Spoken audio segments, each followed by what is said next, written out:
The ceiling tiles were blurring when the doctor said the word critical. Not loud, not dramatic, just final. My phone vibrated on my chest, shaking against bone and panic. I couldn't lift my arm without pain, so I let it pulse again. Again. I sensed metal.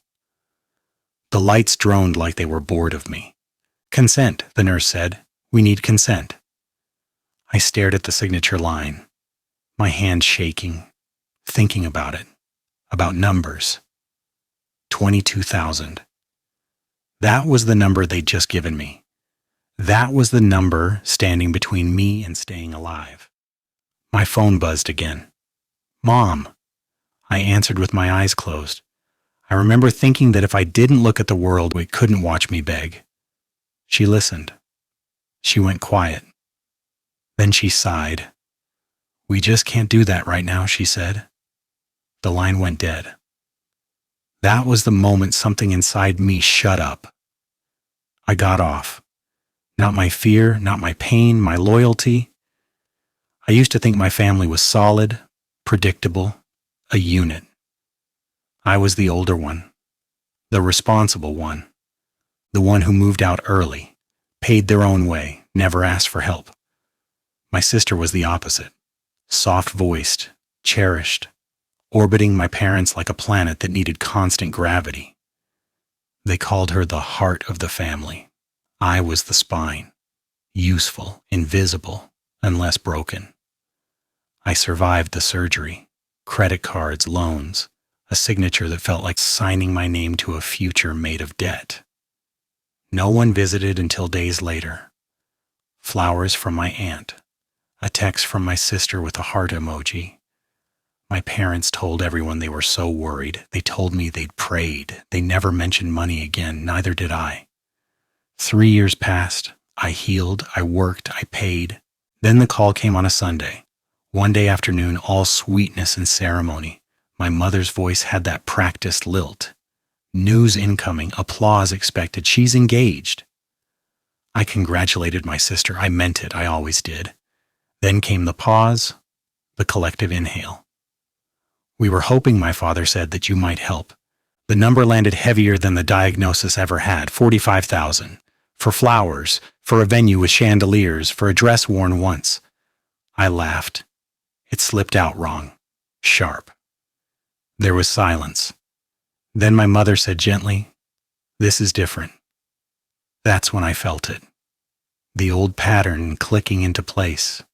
Me as resource, her as reward. I said no, not loudly, not angrily, just no. The messages started immediately. Guilt dressed as concern. Anger wrapped in disappointment.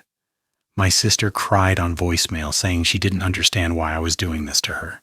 Then my aunt slipped. She always did. "You know," she said, trying to smooth it over, "your parents did use the emergency fund already." For the deposit, my chest went tight. What deposit? Silence. "The wedding," she whispered. I hung up and sat very still. The emergency fund. The one they told me was untouchable.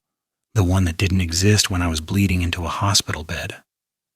I opened my laptop, logged into the old shared account my parents never bothered to remove me from. Transactions don't lie. Dates, amounts, venues, my surgery week, nothing. 6 months later, $18,000 to have vineyard. I stared until the numbers blurred. Trust doesn't shatter loudly. It collapses inward like a lung. I didn't yell when I faced them. I laid the records on the table like proof. My hands were steady. That scared them more. My mother cried immediately. A reflex. My father leaned back, arms crossed, eyes cold.